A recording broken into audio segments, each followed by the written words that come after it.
មកដល់ហើយក្រមុំយើងអើយដងហើយចង់បានប្តីតែគិតសំទៅខ្លួនយើងជាស្រីឲ្យម៉ែជួស្ដីមើលទៅមិនសូវស័ក្តិសមចាំគេជួស្ដីពិតជាយូរណាស់រូបខ្ញុំឡើងចាំងគេថាឡើងហៀក្រមុំ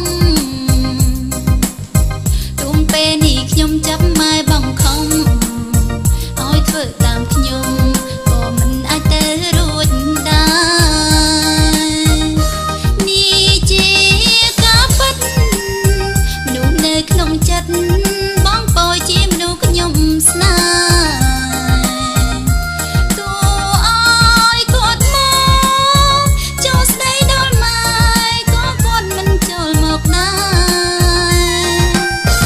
ដោយសារគាត់បានលួចស្នេហ៍គេ